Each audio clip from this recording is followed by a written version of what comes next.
Hey, ladies and gentlemen, welcome to another edition of the Married at First Sight All-Star Panel.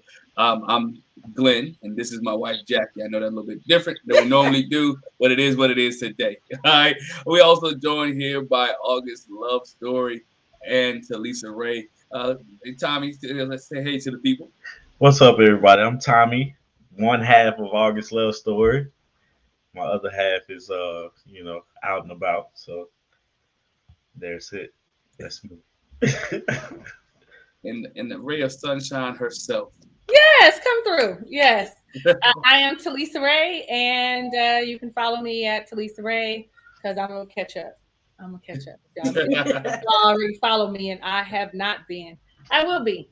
Look forward to it.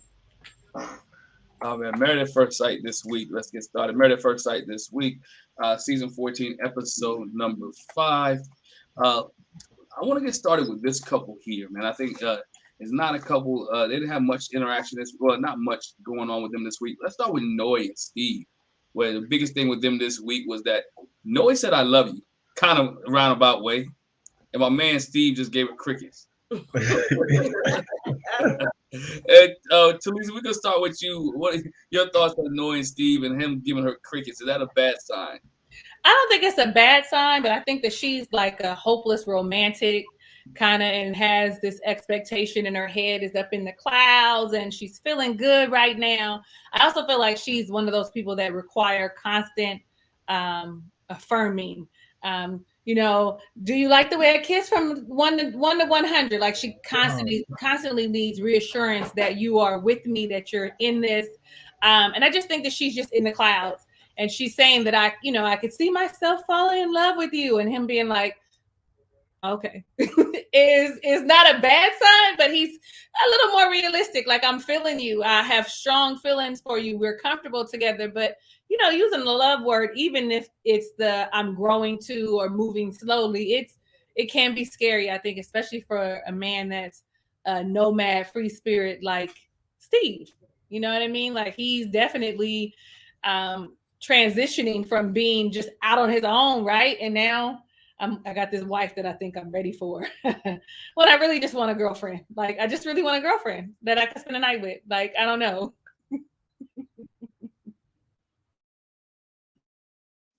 Tommy, your thoughts on Nora, Steve, and I thought it was cute that she said "I love you," but yeah, it's a little early. Um, the fact that she was like, I feel like I'm falling in love with him. That's cool, because we all know we have those feelings and those thoughts run through our head day one, 2 hours in. Be like, you think to yourself, it could it be, but her telling him, I think she stepped over the line. It's not in a negative way, but it was like, yeah, you could have kept that to yourself, you know. Just because he first off he was like 3 days. Like, right, man, 3 days. You don't tell a person you love them in 3 days, even if you do. You make them earn that thing. And so it's like when I saw her say that or heard her say that, it was like, but what if they get back home and he's completely different? Because you still have this thing of how do you provide for a family? Like y'all still have conversations you have to have, and yeah, you should have been like, I like him a lot right now. That would have been a lot better. Than I'm falling for you or I'm falling in love with you or something like that. So um it's just it was interesting to hear. I'm trying to remember what Artika said, man, but because she said something completely different. Oh, another thing, last thing, and I'm gonna let it go. Um, Steve didn't hear anything but "I love you." That's the only thing he heard was the L word, and it was like, nah. So I was like nervous for her to see if that's going to turn him completely off. But it looked like they focused back, and he kind of walked her back a little bit. So yeah. Yeah, I think she would have done better just saying, I'm crushing on you real hard. Because that's really what it is. You're not falling in love with him. I'm just really crushing on him. I got a crush on my husband, and I think it would have come off a little bit better. He would have been like, oh, okay, I'm kind of crushing on you too. But yeah, like you said, Tommy, all he heard was love, and he was like, whoa, brakes, hold on. You love me. What? And I know she was like, well, I mean, not like that, but like that, And yeah, I was like, bro, he could have been a little more sensitive. He's like, okay, that's nice. I was like, dang, just snatched the carpet from up under her. But yeah, I think it's cute that, again, like you said, Tommy, we all been there. You might feel that way, but like I said, she should have just said, I'm crushing on you real hard. I like you. And it would have came across better. So if my man Steve could get up and run, he would have ran. Right? If he could get up and run, he would have ran. Because look, but she was rattled anyway. She had just been speaking with production. Production has been asking her 50 million questions, and I'm sure that love question one that came up, and she was like, oh, I do kind of love him. And then you gotta look from her standpoint too. She really, the way she was talking, like this is like a really big deal for her. It's a big deal for her family. It's a big deal for everyone involved, and she's totally invested. I think Talisa said it. She's totally invested. Giving my man the sash at the wedding, to all this. She's like, look, I'll do anything you want me to do. All right, you love me? Cool. And he's like, oh, dang, it's too early. But, again, he was like at the point where I do like you, but I don't know about that love thing. And then this is people that haven't even consummated their marriage yet, right? Right. You're saying love, I love you, before you even roll around in the bed, right? You don't even know, right? You don't even know what else is going to happen, what else is going on, but you love this dude. So, and I think, Tommy, you brought up a good point too. Even when you get back home, you gonna love him when he ain't going to work? are you gonna love him when he ain't bringing that money in? You said I love you. You don't even really know what he do for a living, right? what kind of income he got? So you're saying I love you, and to me was like, okay, like you said, like all you guys said, I crush on you. I'm crushing you. I'm feeling you right about now, but we ain't totally there yet. Not there yet. Go ahead, Tommy.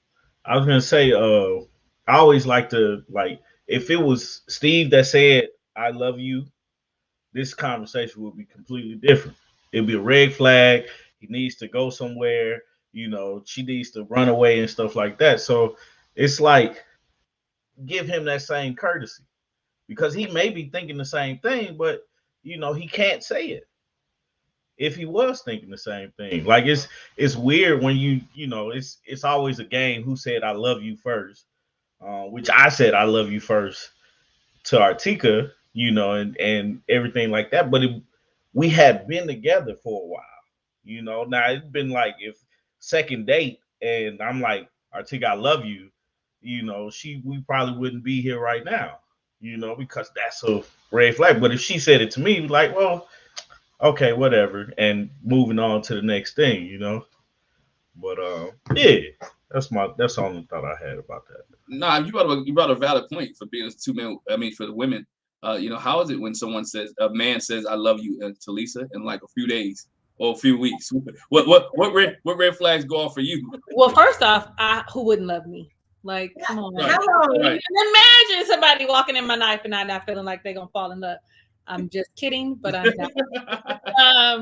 It's a whole red flag because of the. Okay, so my question would always be, how do you know that you love me? Like, how do you know that you're feeling like this? And even he could have asked those questions, but we probably would have been like, oh, he's being mean, or oh, he's being rude. But it's logical to say, where are these feelings coming from?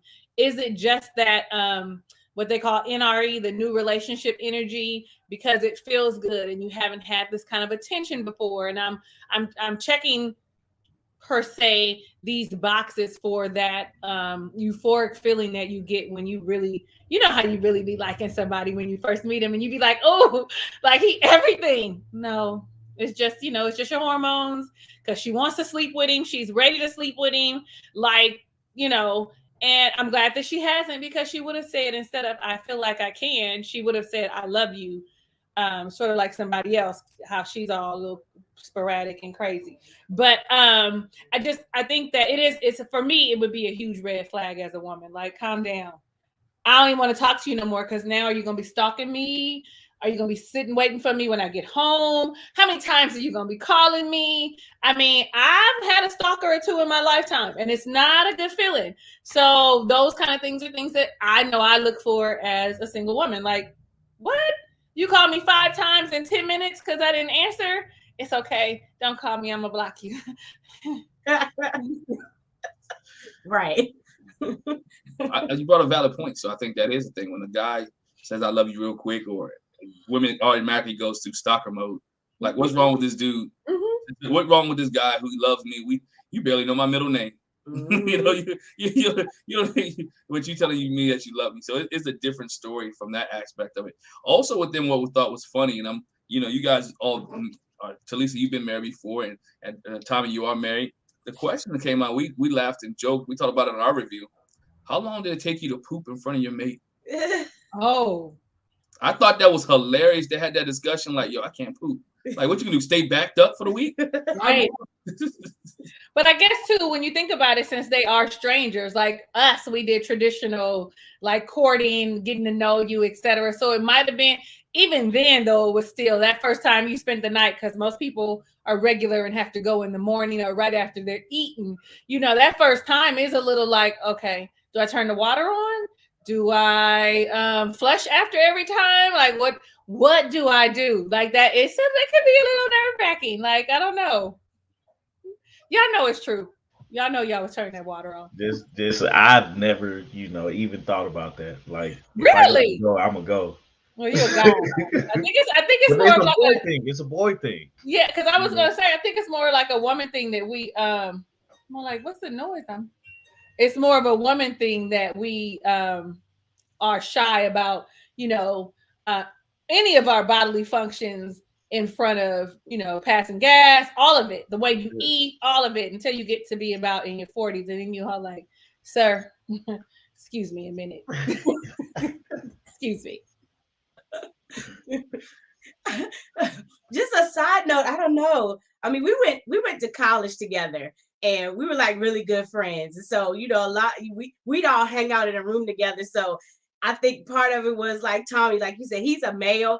It ain't nothing for him. I got gas, So, but I really cannot remember. I can't remember. I'm sure it probably slipped before we got married. But yeah, I thought that was funny because they weren't the only couple that said something. Lindsay and Mark kind of touched on that too. If you want to pull back, then you stop using the bathroom with the door open and stop farting. And I was like, gosh, really? Y'all real comfortable. She went as far as that whole clog in the toilet. I was like, why was she? Why? Why? Lindsay, there's no filter. They said it, but you don't know it till you see it. Like, she has no filter, and she just put my man that night. Yeah.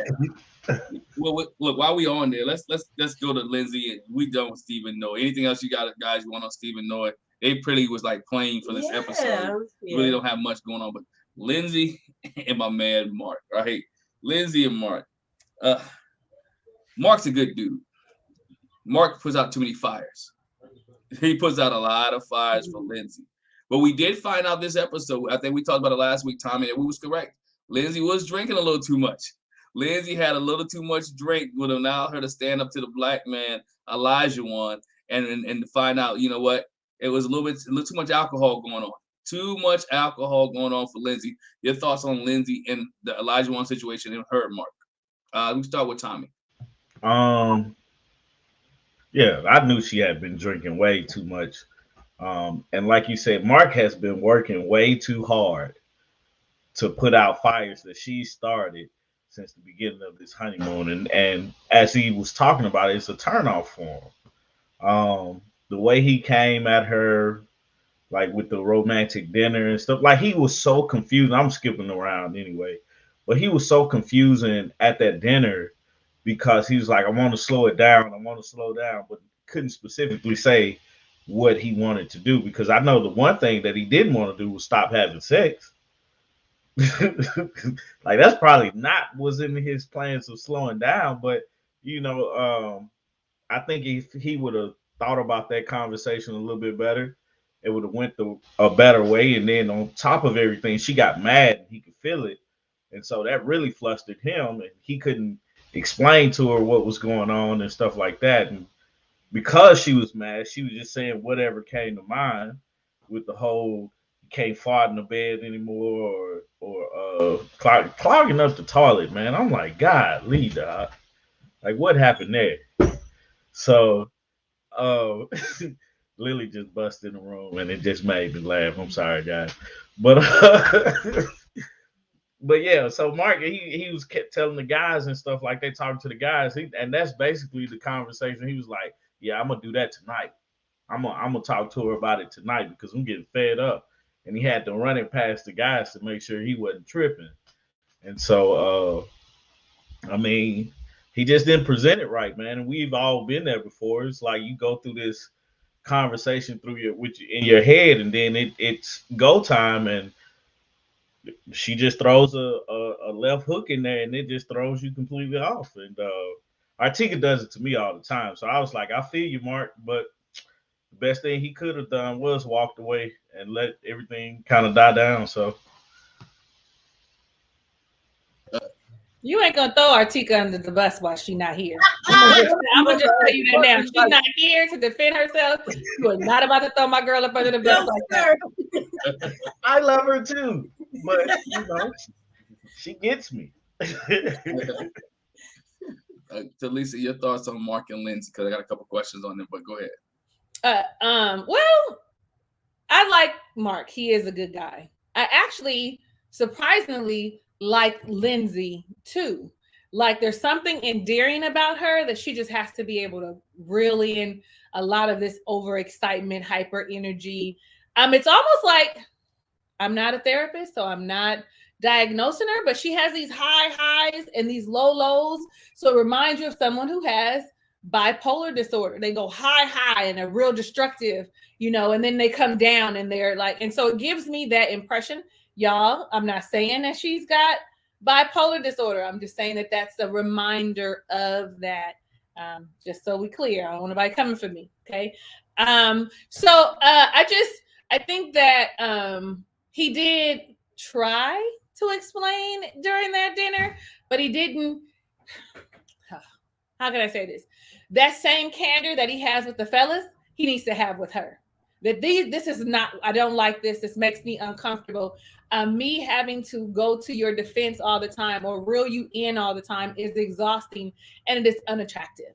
I like these things about you, but this thing specific annoys me to no end. And I feel like he's doing himself a disservice by not being open and honest about what he's feeling about the situation. Like, because she has no problem saying, well, okay, it's either all or nothing. So I'm going to just take it all. My name is Lindsay, whatever. And if you want to go out on a date with me, you know where to find me. Like, she has no problem spewing out how she feels. And he needs to figure out how, in a tactful way, because he cannot match her energy, in a tactful way to share what he's feeling, which is, I don't like this. This is unattractive to me as a woman.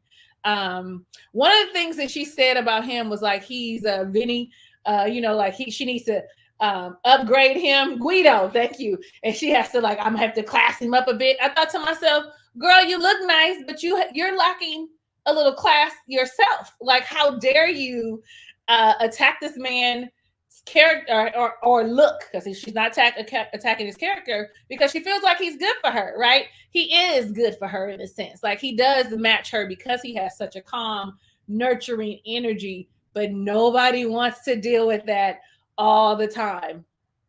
I don't want to have to keep saying, I'm sorry about my wife's behavior, and then her telling people, I was triggered. We all be triggered, sis. We all get triggered.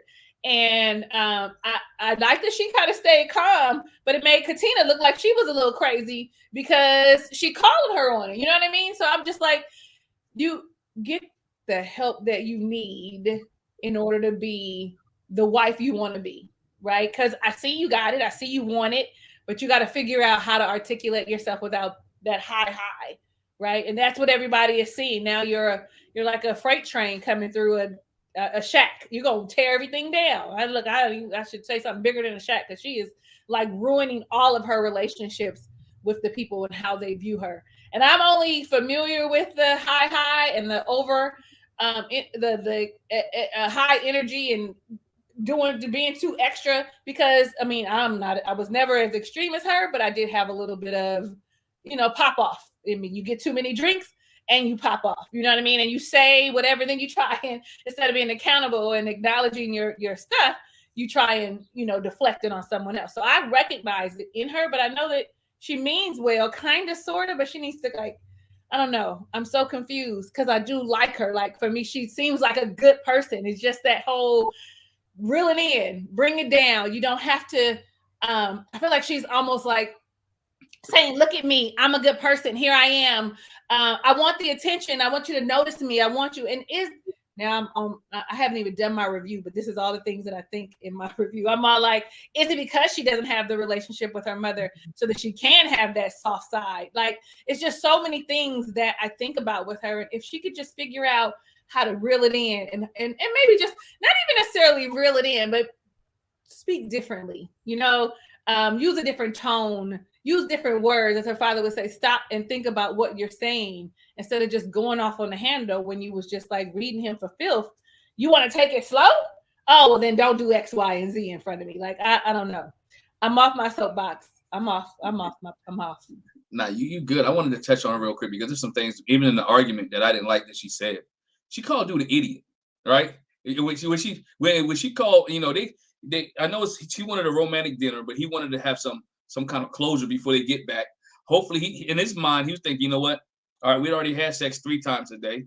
I'll fix this issue. We might have sex for the 4th time today, right? But he went about it wrong. And so what he said, he wanted a romantic dinner. In his mind, it was right? In his mind, he's thinking, oh, me and her close enough. I've talked off the ledge before. We can have this conversation. And he didn't like the fact, and she didn't like the fact that he called her out during this romantic dinner. And so then she was like, all gloves off. So you embarrassed me at this romantic dinner. I didn't get the dinner that I wanted. So when we get back here, I'm gonna give you idiot, you stupid. I think you need to leave. I think you. So she just threw the whole kitchen sink at my man, and my man was sitting there like, God, dog. If I knew this, right? I knew this. I wouldn't have said nothing right now. I waited until I got my 4th time and probably brought it up, right? And in his mind, he was thinking like, oh, like so. He was like, you know, I don't know which way. Yeah, I wanted a romantic dinner, but guess what? It didn't come off that way. And I think he has to be. I'm not telling him to walk around on eggshells with her, but his timing and his delivery has to be much better than when where is that? And when he says it, he has to be straightforward because I felt like he was beating around the bush and trying not to hurt her feelings. But he needs to say, you know what? I'm tired of you. I'm tired of. It's been 3 days, and I done put out 15 fires. And you know, I like you as a person. I care for you. Sex was great. Everything is good. I want to continue having this. But guess what? I can't keep putting out fires because I'll be tired. I need you to be accountable for your own behavior. I definitely have your back, but I need you to be accountable. What I was going to say is, I think obviously he planned the romantic dinner because he knew he had something difficult to talk to her about. And so I think that's what she missed in it. Because she was like, he's like, I don't know how she's going to take this. So let me put this nice setting and maybe she won't flip out. And then when the rubber met the road, too, like y'all said, he just didn't know how to convey it in quite the right way, which again, I think came from, I don't know how she's going to react. So while he was talking, his mind was like, say it like this. And he was like, oh, no, I don't know. I probably know because, you know, she wild out. No. Yeah. So can we slow down instead of saying, can you slow your mouth down? Can you slow your behavior down? It's not that I want us to slow down. Like Talisa said, you know, I like you, but I just didn't like the way you acted. And can we like fix that a little bit? Like, can you not have me come into your rescue and defending you already? I want to slow it. I'm not ready for that. I know your dad told me, but that's what I want to slow down. So can you slow down the drinking and can you watch your words? Because chivalry ain't there. I don't know if I got it in me to be jousting everybody. I just don't know if I got it in me. And yeah, then she went all the way to left field. I think what he was trying to avoid, but it didn't help. It didn't help. She went all the way off the cliff. And so just like Katina told her on the catamaran, even though Katina didn't exactly deliver it right either. She does. She needs some help getting her feelings together, getting whatever, because a lot of that, I think, again, comes from your mom not being in the picture. You're not having that softer side. You got some anger there. You got some upsetness, and you just don't know how to channel it. And then the flip side is like, oh, I'm being attacked. I'm triggered. Oh, and she just don't understand. So I think poor Mark, he's going to have to, and a lot of people had that problem. I'm not going to say men and women. I can tell my friend about the situation and I can explain it to them. But then when it comes to actually, and we talked about this a little bit last week, Tommy, when it comes to approaching my wife or my significant other, I already have in my mind, this is what they're going to say, this is how they're going to act. And so when I get in front of them, it's like, I know I told the fellas I was going to say it like this, but I don't know. But he's if they're going to make it for the whole experiment, and if they make it past that, both of them are going to have to learn how to effectively communicate and get their feelings together. But I like, Talisa, for real. I like Lindsay. She seemed like she's a lot of fun, but when she go off the rails, good gosh, I'll be like, sis, no, don't do that. I would be that friend. I'll be like, wait. They didn't mean it like that. Calm down. Because you always get us in trouble when we go out. And I can't be fighting every time we go out, Lindsay. So. And I'll start with you, Talisa. Was Katina wrong the way that she approached Lindsay? I think, yeah. I think her delivery was off. I think that it was the wrong place and the wrong time. Yes, you want to discuss it. It might not have been the wrong place, right? Or the wrong time. But I think her delivery was off, though she had good intent trying to figure it out, trying to clean up, trying to express to her how she felt that she was wrong. I feel like it felt more of the urban girl swing, right? I don't want to say ghetto girl, but let's go ahead and say the ghetto girl, wave your neck, point your finger, versus someone mature having a conversation and saying, this is how it made me feel. Because though facts aren't feelings, they're mine, and I need you to understand that the way you handled yourself on that plane was not appropriate.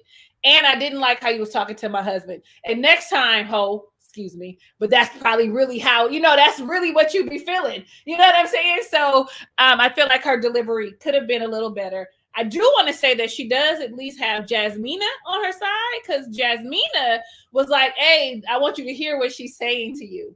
I love you, but you do need to bring it down a notch. We are all triggered, but you actually triggered yourself in this situation.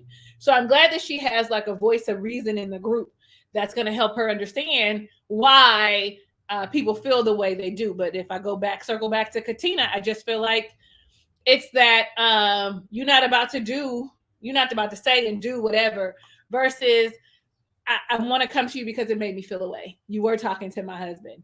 And if you have, any other issues, maybe we should have the conversation before you talk to a man and puff up like you about to whoop him when he could knock you out with one hand. And then now here we are all in trouble, right? Black man hit a white woman. It's like it's a whole big mess. So talk to me. So I feel like if her delivery was different, it wouldn't have been so bad. But that delivery, baby, if she was talking to somebody else, it probably would have been a whole back and forth. So yeah. Tommy, your thoughts on this? I actually appreciated Katina saying it and bringing it up. Like you said, her delivery was a little harsh, but message. that's the main thing. Did you get your message across? Because the biggest thing with Lindsay saying something to Olajuwon is a white woman saying something to a black man, and a lot of times a black man has been killed, hurt really bad, all because of something a white woman has said.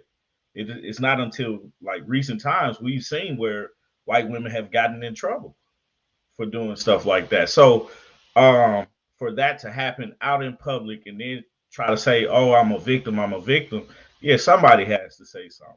And thank God Jasmina was sitting right there, because I think the message, it's almost like the Malcolm and Martin thing. You know, you in order to have Martin be effective, you got to have Malcolm, and in order for Malcolm to be effective, you have to have Martin.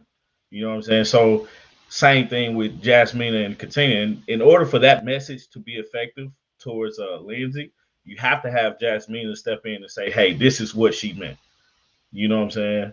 And because I think that would have went that like before Jasmine said anything, I think it went over her head. She was just so mad at her being quote unquote rude. But I mean, if Katina takes the anger out of her message, it gets across better. You know what I'm saying? And she was already upset because she has to fend for her husband because her husband can't do this.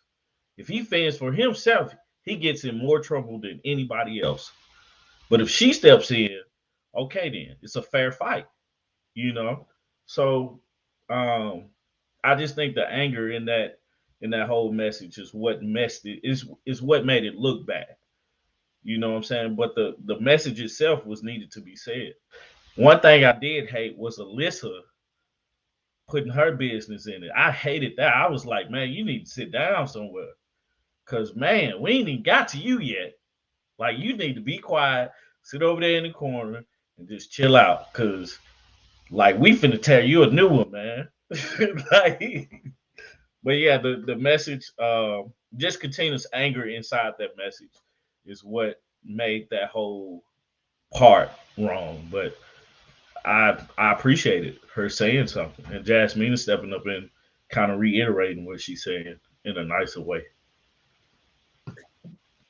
Well, for me, the one thing that stuck out to me, because God knows I'm a defender of my husband. Don't you say nothing to Glenn. Don't do it. That's so sweet. You know, it'd be plenty of times where he'd be like, you know, so and so sassy. What you want me to do? What you want me to do? but and I'd be like Elijah one, don't say nothing. And that's what I was gonna say. That was my only thing with Katina, because it didn't need to be said. And she didn't need to say it the way that she said it, but she did need to say it so it was clear. This was the problem. But I think when Olajuwon was like, leave it alone, and she didn't do that. And she knew that. She was like, he told me not to say nothing. I said I wasn't. But, and maybe, you know, he was, because, I mean, we don't know Olajuwon that well, but, you know, getting to know him, maybe, you know, he was speaking in truth in that space. Like, this would not be a good time to talk about it. It might be a better time. So that was the only thing. But again, that's a small, you know, I'm gonna tell you what Elijah was thinking. Tommy, you probably agree with me on this one, right? As a man, you thinking this girl about to set it off. I'm gonna have to really fight. I'm really have to fight somebody, right? I like I don't want you to say nothing because he already know how Katina may be. She's really gonna go to the left on this because we didn't see the airport. So Katina was already going to the left, and they already said Katina was already like get away from my husband type deal. And so he didn't want to bring that fire back up or that energy back up. And if you look at him, he's always saying, you know what, it's about us. Let's bring it back to us and trying to focus her back to us. Right. Because the way I take that as Katina's still hot about this thing. Oh, she's absolutely still hot. Katina's still warm about this. If you even watch on the after party, she was still a little bit hot about this situation. And she brought up the black man and the white woman situation that Lindsay didn't know. So, and this is months later. So we know after parties months later, and she was still a little warm about this thing. So I can just imagine after 3 days in, and this is the first time she saw Lindsay too. So since this incident, because Lindsay been hiding. Well, and that's what I was going to say. When you talk about, okay, so after party is way after the fact. Because again, like Tommy said, it's 2022. We talking about they killed a teenage boy, Emmett Till, for so-called whistling at a woman, which we find out he never did. They dragged the boy out of bed.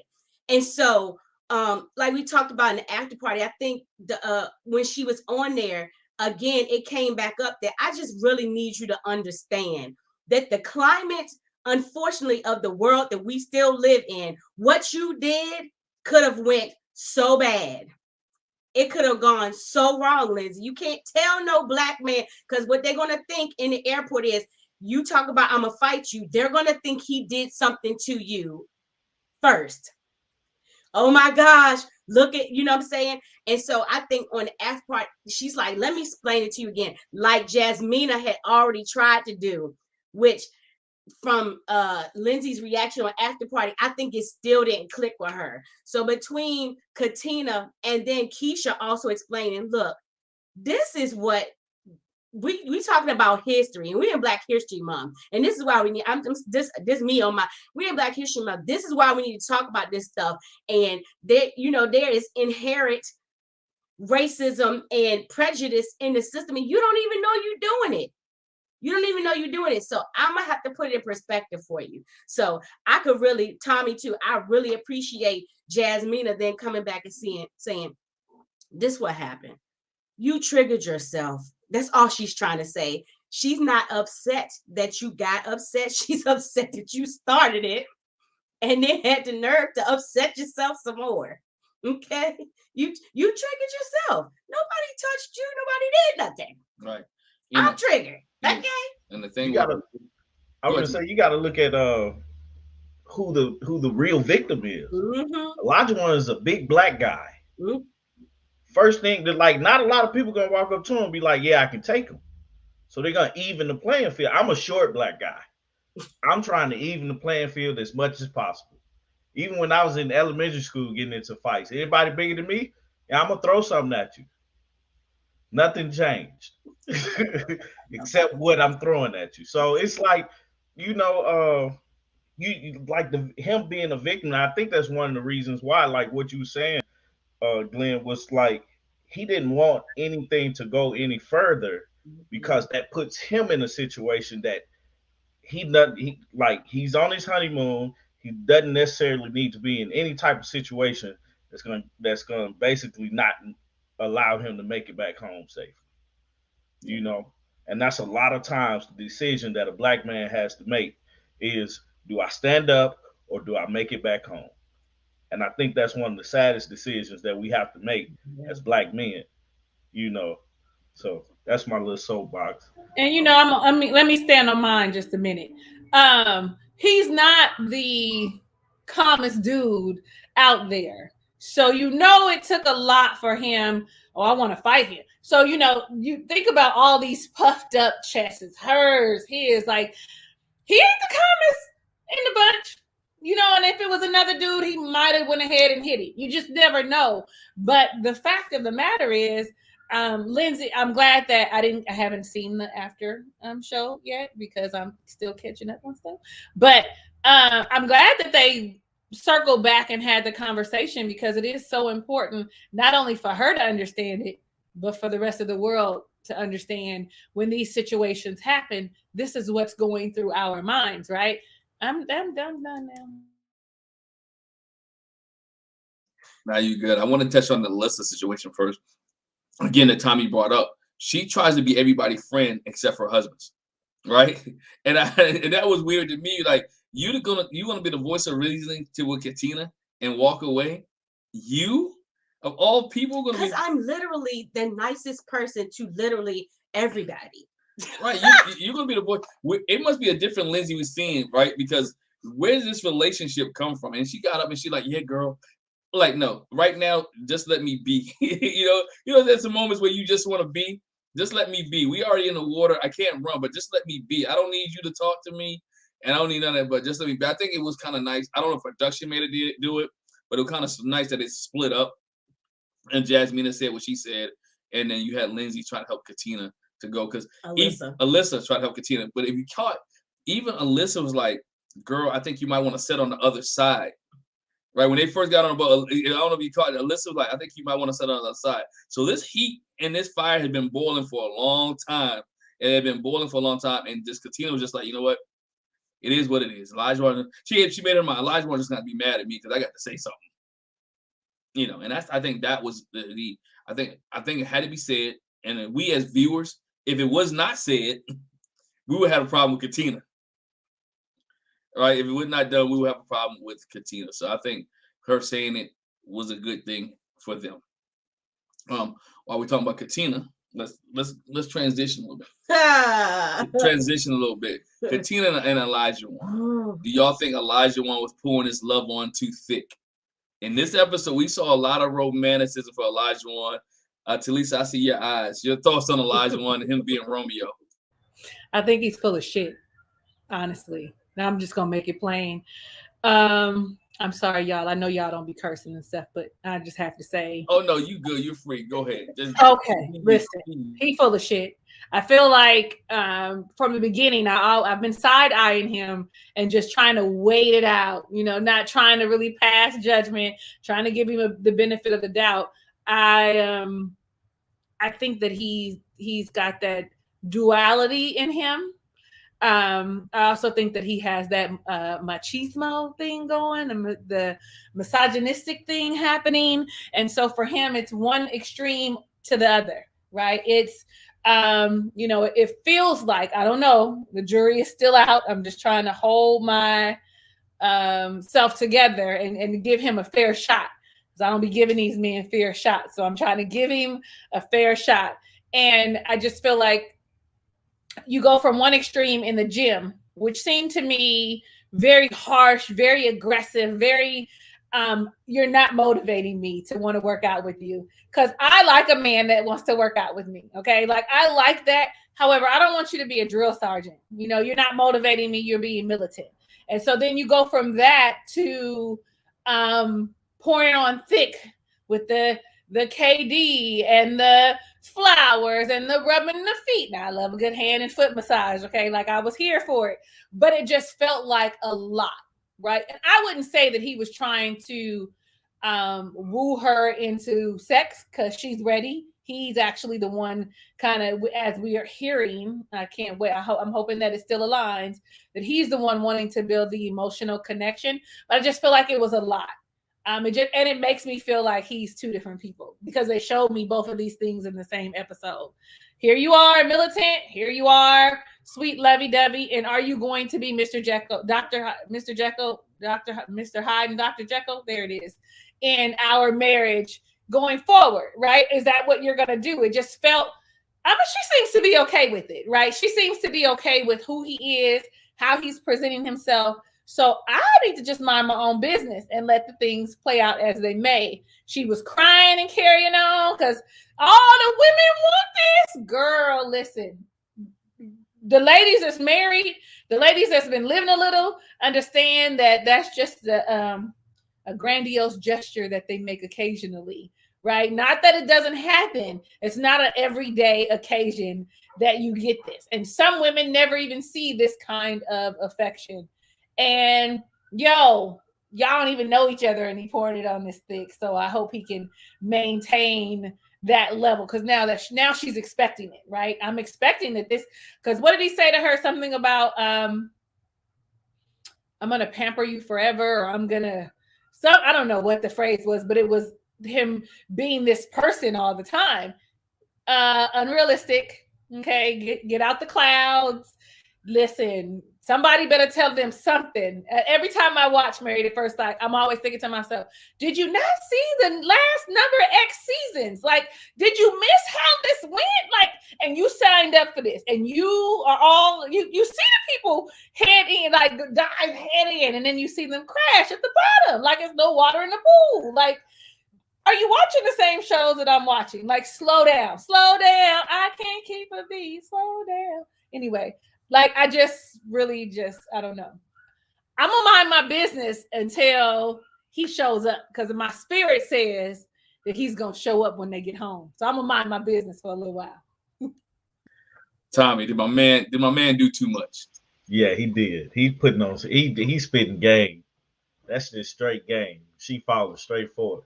But I still think from the beginning, man, I always thought Elijah was still trying to convince himself that this is what he wants to do. Just because he, just his mindset as far as like how things should go and not like really just going with the flow of things. What he was saying I don't know what he was saying to her verbatim, but it's like he didn't want to talk about his days as Isaac, but I'm like, that's your middle name. That's it. It's something that happened, man. It's okay to talk about it. Doesn't talk about whatever he went through for the last 2 years of how he's dealing with things or, and stuff like that. Like, how did you change? Um, talking about he's deleting his Instagram for what? What reason are you doing that? You should be able to have enough self control to not cheat on somebody. Like I feel like if you need to cheat on somebody, you don't need to be with that person. Just let them know. Like, hey, I'm looking at somebody else. This is no hard feelings. The hard feelings come from when you're doing it and wasting somebody else's time. Because that's the one thing we can't get back. So it's still like a convincing thing, and he's like, I think he's trying to convince himself as well as convince her that he's a good guy. Because he's had this bad boy, playboy lifestyle for so long, and being a football player, it probably came easy.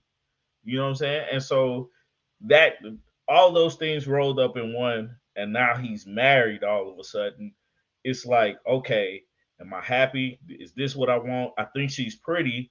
Does she like me? I want to make sure she doesn't see that I was, my playboy lifestyle is not there anymore. I want to make sure she's comfortable with that. And all these things is rolled up, and that's what you got. You get this game that he's putting on, and she's falling for it. I assume. Her being cautious about everything, I think, is a smart move. But yeah, he's putting it on thick, like peanut butter with the nuts in it, man. I was like, good grief, man, just bring it back a little bit, man. Like that's just too much. It's just say you like her and move and let's enjoy, you know. But wanting to take her to wherever, pamper her for the rest of her life, and yeah, we intend to do this for a lifetime, but let's get through today. You know what I'm saying? So that's what I thought. Right. Talisa said it. You said it too, Tommy. I feel like this is probably his MO, because he's a self-proclaimed player, a ladies' man. This is what they do. They put it on thick. And so these are signs of Isaac showing up.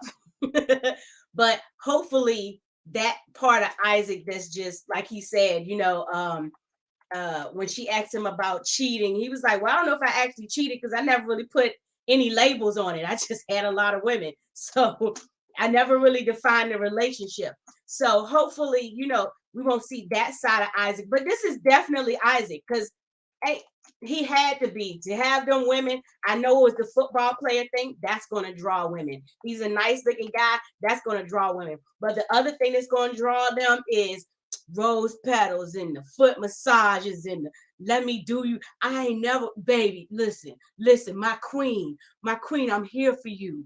I love you. I cherish you. It's us, And then, like Talisa said, for real, every woman likes that. But in real life happens. You have kids, you have a job, you got years to go by. So that is not going to happen like that all the time. So don't even promise that. Don't even promise that. But so I think she fell for it, hook, line, and sinker. But at the same time, she was like, she didn't get distracted from going back to that conversation on the boat too, that he talked about that threesome. She was like, now can we talk about this real quick? Because she was like, I like everything you're doing, but I have to address this. Like, no, sir. I want my husband to myself. So she's falling for it because she was all teary and he's all choked up and stuff. But at the same time, she was like, before we get too lost in the moment. Remember what you had said on the catamaran? Yeah. See, that's where I was going. We're not doing no August and Jada. So we said, no. I'm not gonna have no entanglements. But no, that's where I was going. I thought he did all that to make up for the conversation. Yeah. On the catamaran, right? Yeah. Because he knew when the way she looked at him and how he got quiet, and everybody was like, they was sick. Everybody stopped, like, because I don't know about y'all, but he got too happy telling that story, right? You ever see somebody who's not trying to be themselves, but when he started telling that story, his face lit up. He was like, "Whoa!" That was an accomplishment for him, man. Right. Right. He was like, yo, he said it wasn't disgusting. It was a beautiful thing. It was a beautiful thing. And everybody was like, the who? I slept with the mother and the dog. The who? You said that, and we don't have the full context, right? But we got on an after party. You got the full context on after party because they called him. And he explained the story that his friend, he dated the daughter first. No, he dated the mother. His cousin dated the mother. He caught up with the mother. Basically, he slept with the mother, and she taught him some things, right? Then a couple weeks later, he finds he didn't find her, but he hooks up with the young daughter. He didn't know, right? Not young. I mean, the daughter. The daughter, he didn't know. And so he taught her what the mother taught him. And so then he goes to pick them up at the airport and from the train station, wherever he picked them up from, and both of them get in the car. And they're like, and he's sitting there driving, like he hoping they didn't say anything to each other. And right, and then he said they finally said, they got out the car and patted on the back like, you did good. You did good. You did good. So that's the story he told. So again, you hearing this for the first time, and you, Katina, you hot. Any woman is, right? Any woman's hot. And so I think he's doing the flowers, he's doing the KD, he's doing all that to make her forget who Isaac was. As Tommy said, I don't want you to remember Isaac. Because, I'm Elijah one now, because I'm going to love you. I got tears in my eyes. I really want to be married. I want to do this married thing. And I really care about you. And you know what? If it's something messed up and go wrong, we still going to be good. Bruh, you just said if your wife wants to bring another woman into your bedroom. Who am I to say no? Who am I to say no? Who's going to say no? And even if you feel that way, right? And if she get down like that, you don't put that on Married at First National. You don't put that on TV, dog. Right? If you get down like that, you don't put that on TV. And I think that was the biggest issue. First of all, for him to say it, I was like, dang, did he really say that? He looked so shocked when everybody looked at him stupid. He was like, y'all never did that. Oh, it's just me. Oh, I thought this was normal. They was like, And I'm glad that she actually said something when they got back to the room, because remember when they're sitting at dinner and he was like, so the conversation didn't bother you on the catamaran? And she was like, no, I was fine with it or whatever. And I'm all like, no, sis, you weren't. Nobody was fine with that conversation. Whether we were watching or sitting there with you, it was uncomfortable. It was awkward. You were embarrassed and I was embarrassed for you because of the amount of fervor that you had in discussing it. You were just way too excited about the mama and the daughter and the threesome and I was a cheater and whatever. I didn't really cheat, but I was embarrassed for her because he didn't know how to put the top back on. Like, I'm gonna seep out a little bit. Let me just do the finger down thing. I don't have to tell the people all my business. Like, if you ever cheated, I don't have to share everything. But with her, I can. I don't want it to be a surprise. Sort of like made me think about Noy and Steve and how she looked at him when he put a finger down that he was cheating, but the whole time she had her finger down and brought that finger back up. Like, I thought to myself, is this a joke? Are we laughing? Is this for real? You have got to be kidding me. I'm not gonna say everybody, but about 75% of people in the world have cheated, once in their lifetime. I'm not gonna say everybody though, but quite a few people. Yeah, that was Greg Rice, man. He's like, and as a man, that's a thing that we have moments that we're proud of, and that was one of those things that he was proud of. And it's like, bring it back in, man. Like, you just say, hey, yeah, I had a threesome, mom and daughter, and that be the end of it. You don't have to be so excited about it. That's not wrong crowd. You need to read the room.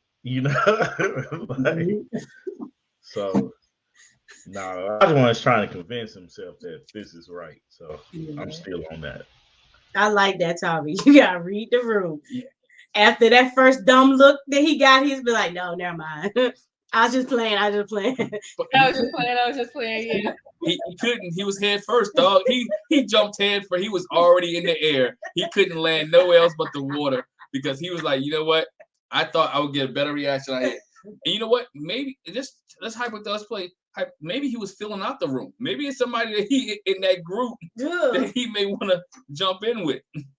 That's what I thought too. I thought he might be filling. I thought he might have been filling the room to see who else would say yes and who he can invite.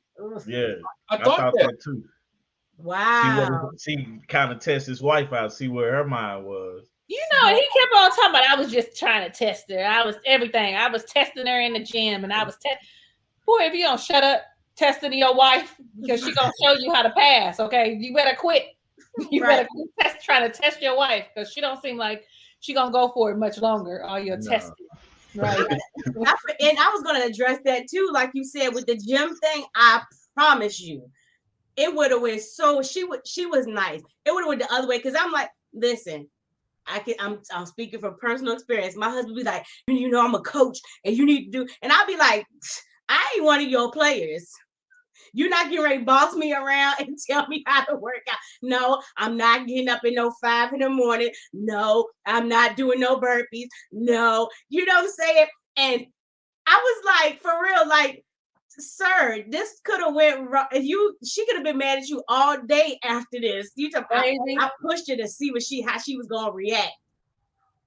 Don't do that. Don't do that, because the reaction is not gonna be the one you want. And I don't know what it is about husbands always thinking that they coaches and I can train you, and I'm passionate about it. I thought to myself, if you don't sit down somewhere. I learned early on. Learned it out early on in our marriage. She is not one of my athletes. So he can't bark at me like he be barking at them football players and them wrestlers. I shuts all the way down. I be like, when I tell you I won't do nothing, I won't do nothing. And I'm talking to you too. I ain't got to talk to you no more today. But he'll learn that. I hope so.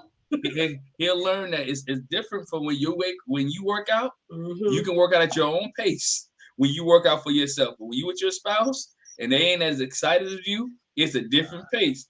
I love my wife, but we can't go on Amazing Race together because I want to stay married. Right? It ain't gonna happen.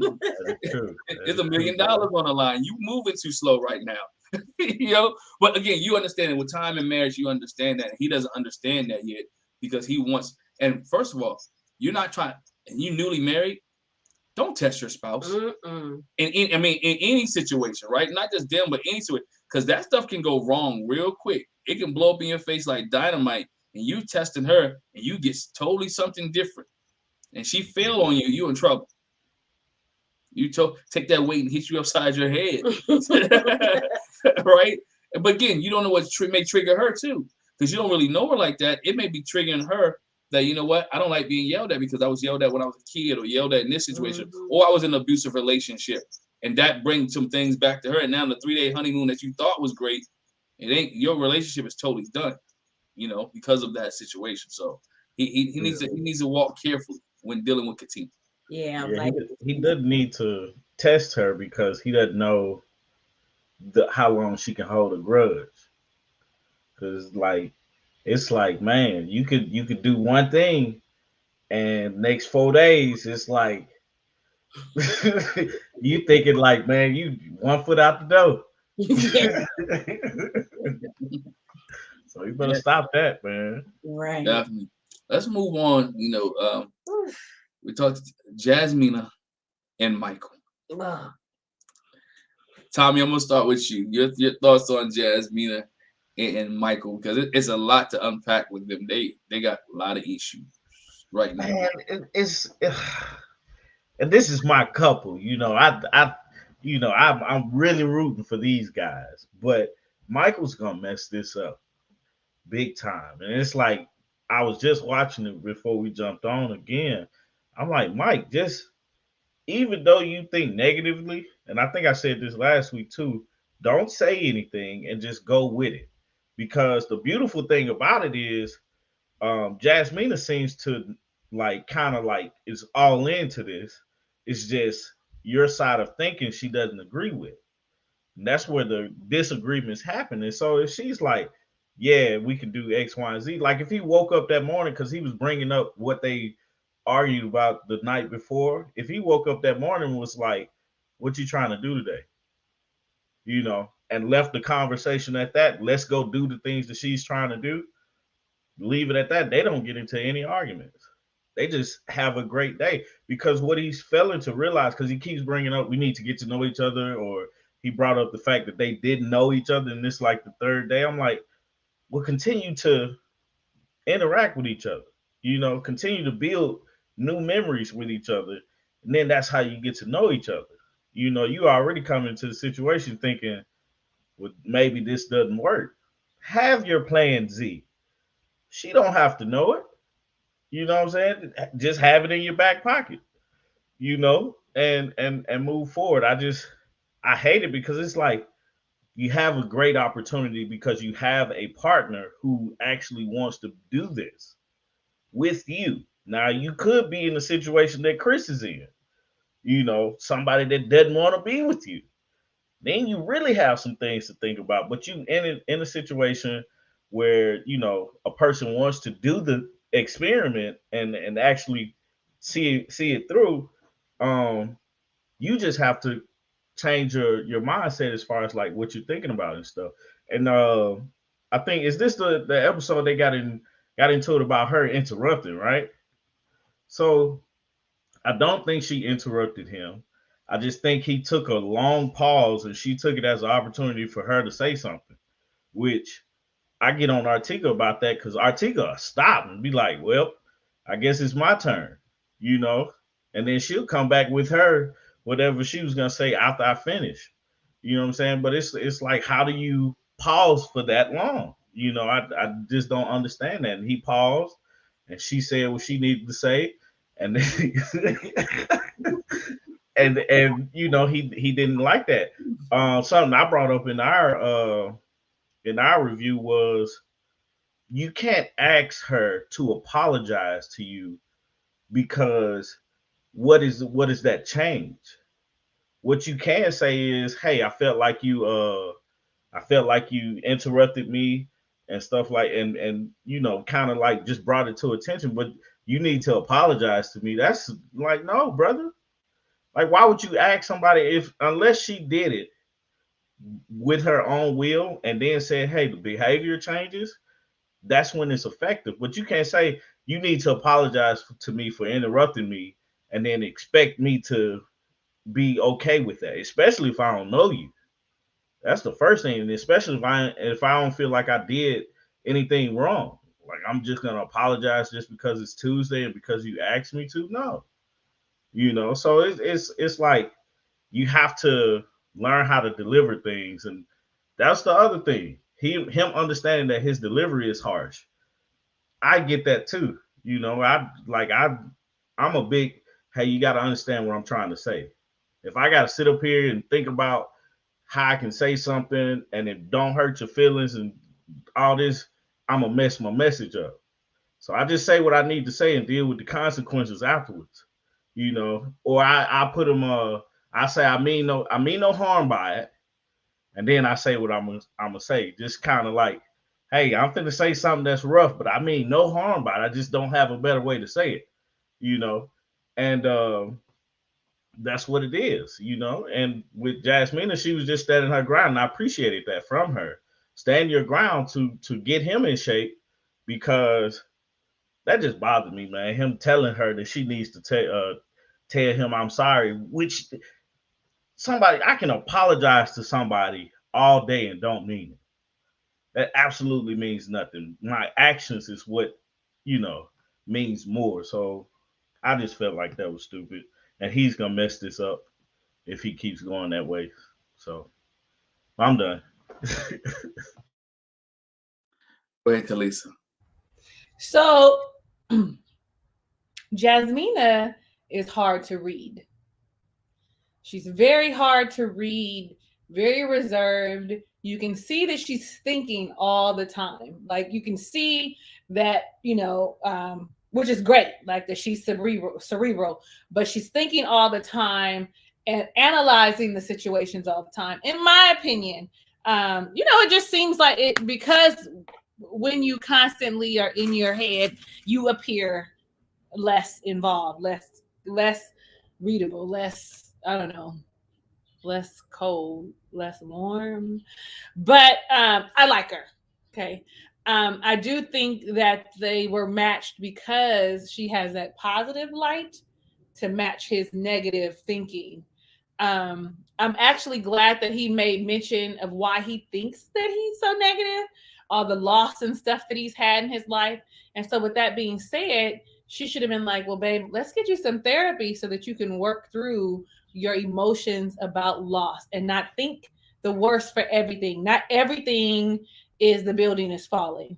The sky is falling. The sky is falling. It's not happening, Michael. Like this woman, shockingly enough, is interested in All In. Okay. Listen, I'm not gonna pretend like, I think that they match. I mean, I don't. Okay. Somebody I read over here in the comments talking about, is he gonna be mad if he loses at 8? Sir, he's a 4. Okay, 5 tops. Like, come on. Yes, he's gonna be mad if he loses an 8. You know what I'm saying? Like, don't do that. Don't do that to the girl, because she fly and she fine, right? Like, don't do that. Anyway, so I just feel like if he does not take a step back, he is gonna mess it up. He is. I'm always rooting for Black people. I always want us to have love. I want us to be successful and happy in those relationships. But he's gonna mess this up if he doesn't know how to just sit back and relax. Even if you are having, like you said, Tommy, even if you are having those reservations and you think, for instance, he was like, what did he say? Something to the effect of, I don't feel like I feel like we're disconnected. I don't feel like we're getting to know each other. Sir, it's been like 3 days. Like the first day y'all went right to sleep. The second day y'all were on the plane, which you probably slept on the plane. Come on, this is really the first real day that you are actually having real conversations and getting to know one another. It's not going to move at the speed of light.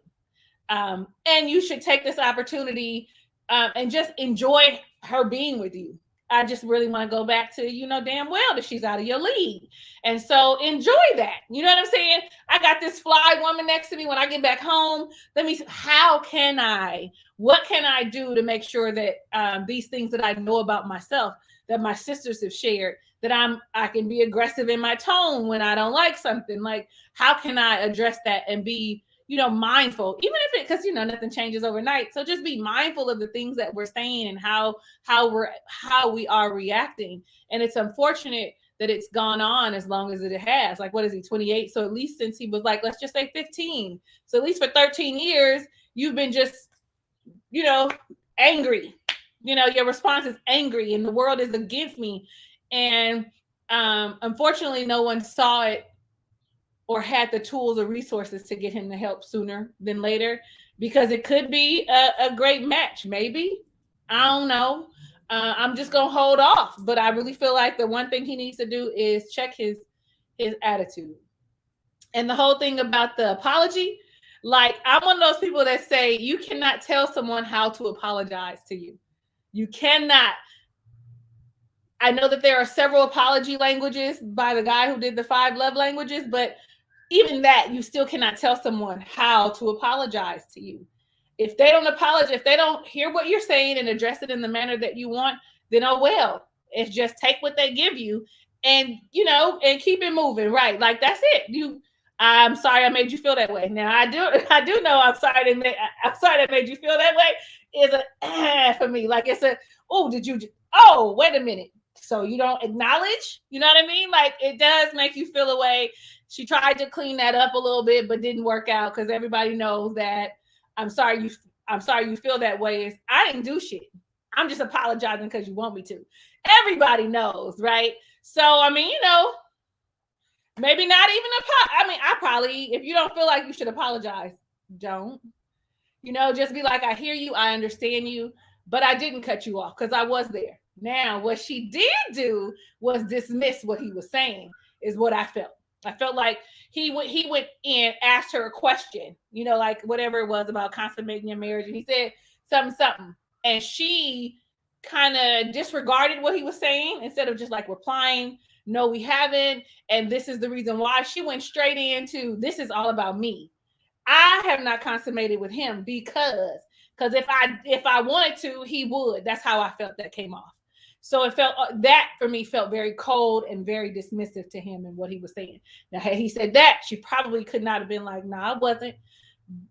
But that's just me and how I feel about like that whole situation. I think that they could work if she kind of like relaxes a little and he pulls up with his negative thinking. Like, he probably needs to start meditating and saying some mantras and some affirmations and some, just so that he could just remember that it's not, the world is not, you woke up, sir. We in the midst of COVID, sir. You woke up. This whole panorama got us like, grateful for every breath we take. So instead of thinking about that, like she said, do the reverse. Most people, well, not most, but some people do the reverse. I see what's happening, and so I'm going to live. I'm going to love. I'm going to be happy, joyous, do the things that I want to do. Like, that would be me. I'm all like, I'm living. Who says tomorrow it's going to be promised? Nobody. So I'm going to do what I want, and I dare you to say something, because I'm going to be like, God bless. That's all I got. That's all I got. God bless and God keep. So I'm off my box now. There you go. Now you gotta go ahead. She didn't cut him off. I'm guilty. I'm the type of person, I'm like that, Tommy. I'll pause and then I'll keep talking. And I've been told I paused too long. I thought you were finished talking. And so the next person will start talking. But I never be like, you cut me off, because we're at the point now where I know they don't know each other that well. She didn't know he was taking a breath and regrouping. She was like, oh, he's done. Let me keep talking. And for him, you don't know her that well to be, you cut me off. No, she don't know you. We just talking. I had a problem with the fact that she was like, he was so angry and upset and how he came off to her. I'm like, sir, you got to fix that though. Cause just like y'all said in the comments, and Talisa said, this is a beautiful woman. Sir, I'm going to say it. Sir, your ham's ugly. Some days, some angles you look handsome. Sometimes like, I don't know. She pretty all the time. Dude, you lucked up. You hit the lotto. So yeah. And then you're on your honeymoon. Why are we picking pet? And I'm not saying it's petty. Let me not say it like that. But let's cross that bridge later. You messing up the time we having together. We could be enjoying ourselves. And then to go off the deep end with it, to the point where she was like, I don't even want to be in the room with him. I don't know if I want to be married to him no more. Like, I really didn't like the way he talked to me, and it had to be bad for her to say that, because she doesn't seem like the type of person that it was light, and she would feel, I feel like he was really like, and she's like, wait.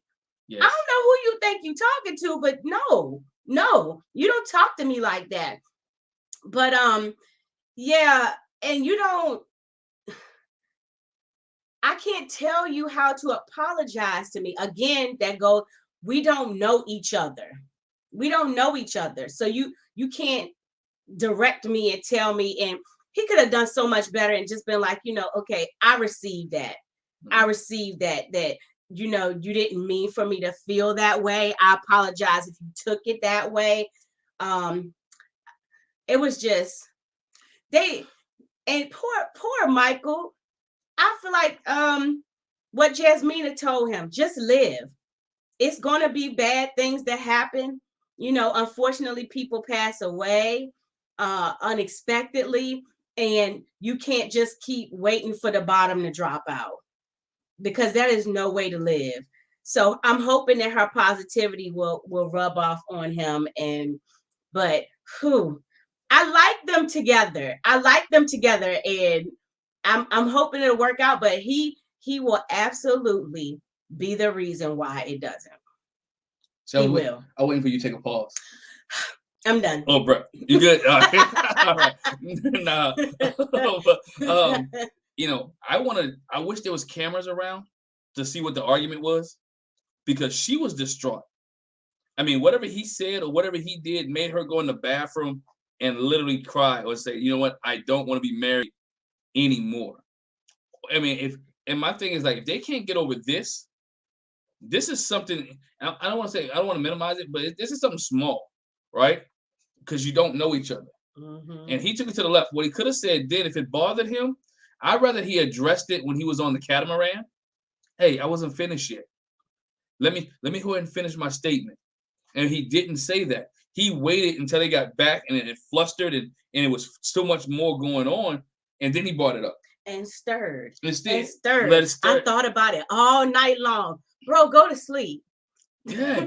I think the good book says something about, let your anger, don't go to sleep angry, or don't let the sun go down on your wrath. Don't let the sun go down on your wrath. And especially in new marriages, there's some things that you might want to address early, right? To get revisited. We know as a man, Tommy, there's some things that wife had to say, you know what, this is what I don't like, right? And this is some things I do like. A guy told me one time, he said, look, everything you own has instructions, and you're going to have to follow those, right? Your car, when you get a car, it gives you instructions how to take care of your car. When you buy a ring, it's a fine jewelry store. It tells you how to take care of the ring that you buy, right? So there's nothing wrong with a woman telling you how to take care of her. There's nothing wrong with a man telling you what I do or do not like. So it doesn't make you argumentative or confrontational. I don't know you, so I'm telling you how to treat me. So when we do get in this situation, that we understand it. So I'm telling you how to apologize. Not apologize. I accept your apology, but again, I need a little bit more comfort. I need a little bit more concern. I need a little bit less bass, right? And a little bit more loving.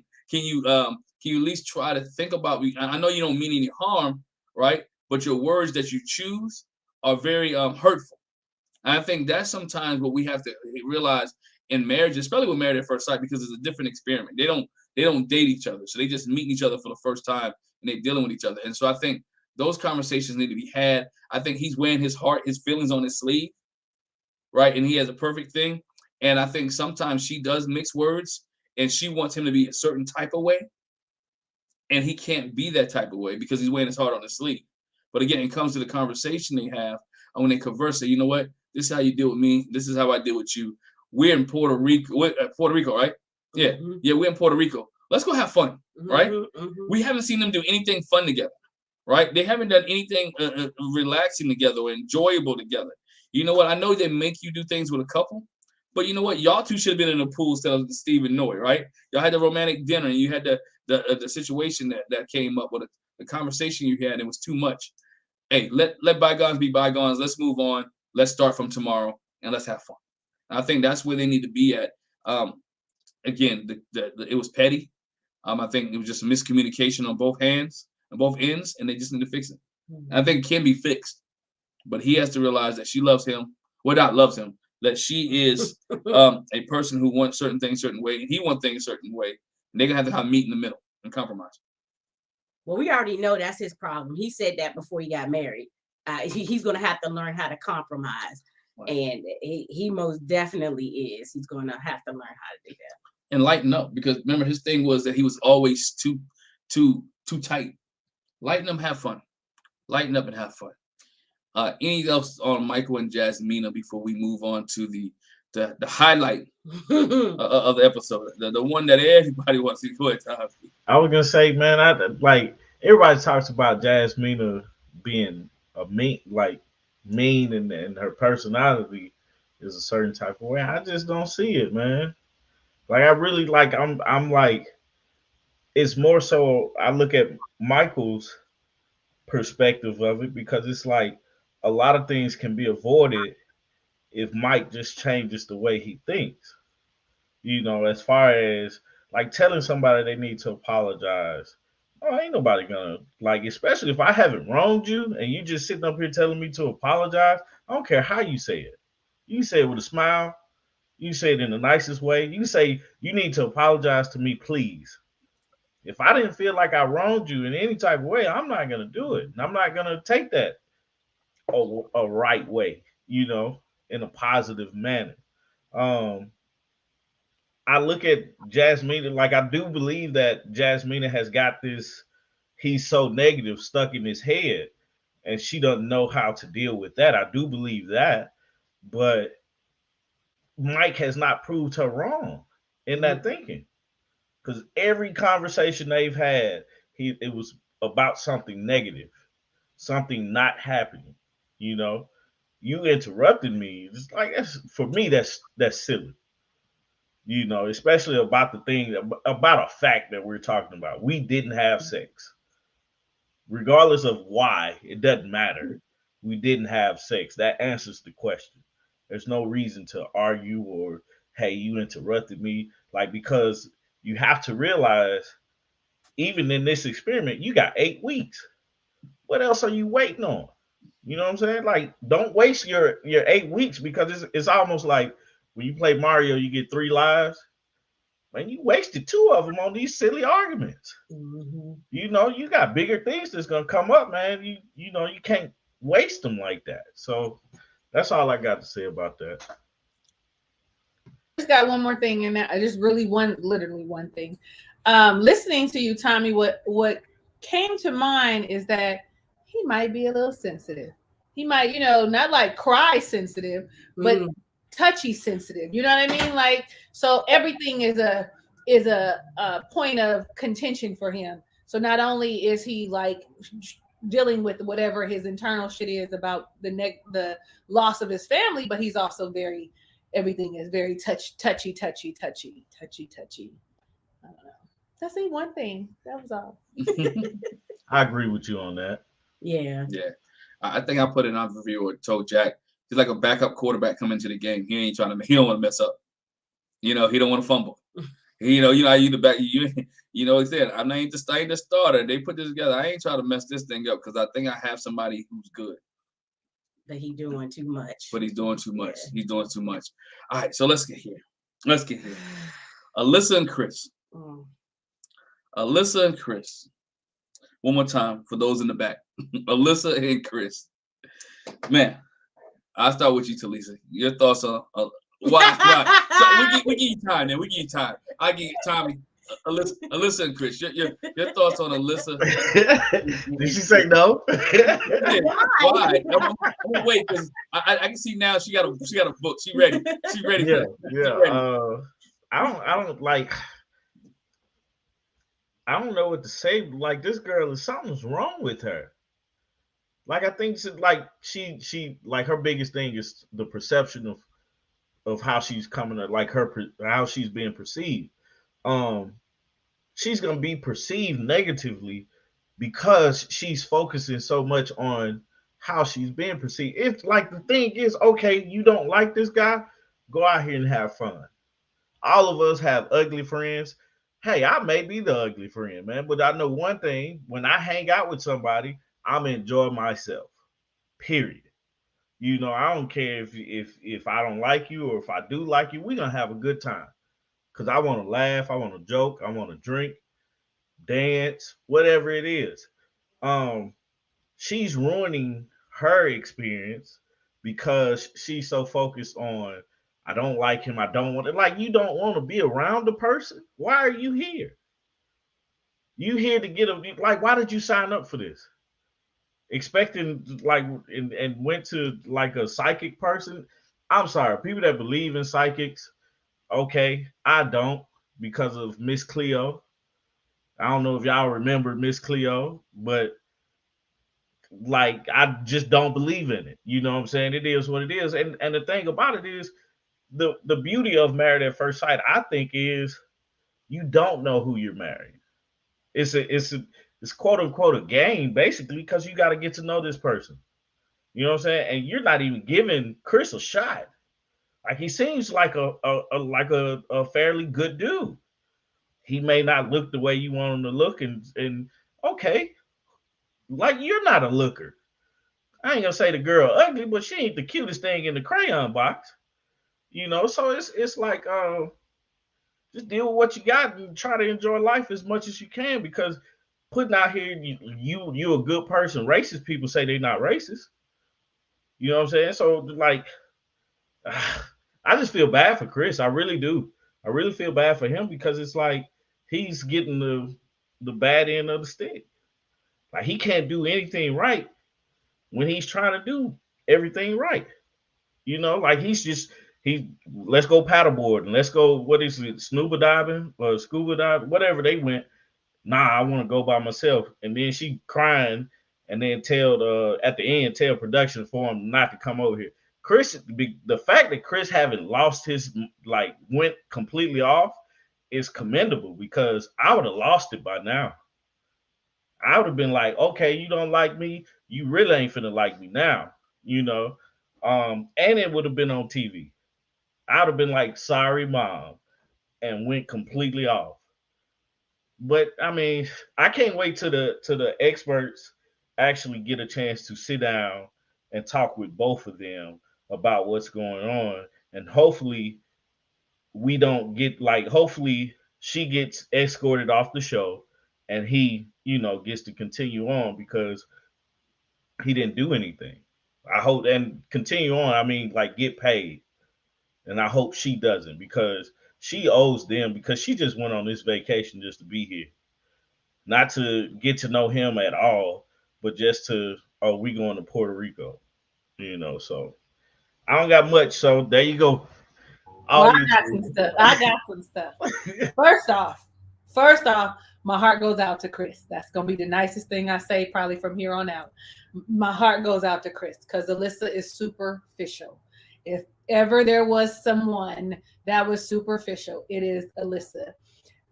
Listening to her reasoning of why she doesn't like him, when she talks about physical attractiveness is important to me, and then she talks about our morals, our values, the things we do on day to day, they don't align. How do you know? You had a 5-minute conversation with the man. You have no clue, and you don't know what you're talking about, and you're not a good person. You are not kind. You are not a good spirit. It is all over you. Yes, you rescue animals. That's great. But I knew that you weren't a nice person at the bachelorette party. I knew the way you sat in the corner that you were not very social and welcoming. And now all you're doing is showing us the truth, that you are into yourself, that no one is ever going to be good enough for you. You have the nerve to be mad at the man, what was it, last episode, for sharing with your family that shit ain't working out. Like, excuse me? He's looking for some help. Help me, please. Should I stay in this? No, let it go. I think you better let it go, because she's not going to come around at all. At all. Her crying act. I just don't want to be around him. I don't want to swim with him. Like, I'm over Alyssa. I'm over Alyssa. I'm not going to be nice. Her fake personality, along with her fake face, her fake body, all of it. I'm over the act that she's got going on. The moment that she said to him, we're not compatible, and I don't want to talk to you about it, and I don't want to talk to you about it, well, how about off camera? You know what I'm saying? The moment that happened, I'd be like, we could just call it quits. I don't even want to go on the honeymoon. I think right now at this point that he's kind of torturing himself. He's causing the triggers, the torture, the anxiety, the chaos for himself. He's like, oh, maybe I should step back. No, just stay in your room and go have a good time and snorkel and paddleboard and hang with the people and have a drink by yourself, because nothing you are going to do is going to be good enough for Miss Alyssa. You are not who the psychic said you're supposed to be with. You don't have an ego tattoo, and you don't have nice eyes. I mean, you got nice eyes. I can't say that, but I don't know what she thinks is nice eyes. You know what I mean? Like, unlike Tommy, I think that there are people that can see. You know what I mean? Like, just like a prophetess and things. Like, I believe that there are people, God gives people the ability to see. But I think that she's just delusional. I don't know what she asked for, because I didn't watch all of that. And I don't know what she's expecting. But what I do know is that she needed to not even play this game. Because like you said, Tommy, she just wanted a free vacation. She just wanted a free vacation to do what? Lay on the beach? Like, she's like, yeah, I don't want to go and do anything. I mean, he says, let's go do this. I say, no, I don't want to do that. I just want to lay on the beach. And he just goes for it because he's trying to get to know you, lady. He's trying to get to know you. I mean, yeah, I don't understand. And then to top it off, I really feel like they know that she was superficial. So they set her up with Chris because Chris has money. Chris is ambitious. You know what I'm saying? He's got things going for himself. So I'm going to match you with this person because I think that they're going to be able to help and not help, but provide the things that you want in your superficial life. But unfortunately, he doesn't have the body that she likes. He doesn't have the looks that she likes. And like you said, Tommy, like, she's not an ugly woman, but by far, she even an 8. Okay. You know what I'm saying? No, like, she's average. I'm a little biased because, no offense to anybody that is non-Black watching, I think that most of them have very plain, very same features. I think they all look alike. You know what I'm saying? It's like the same cookie cutter kind of face. Very few of them are very exotic looking. So she's average to me. No shade to nobody else, but that's just how I feel. I don't apologize for that. That's how I feel. And I just feel like she's too high. She thinks too highly of herself. I'm a good person. I'm a good person. Where? Because good people don't attack somebody when they're trying to understand what it is you want and how you move forward. When they're talking to you in a manner that's very calm to me and just want clarity and understand what is it that you want to do.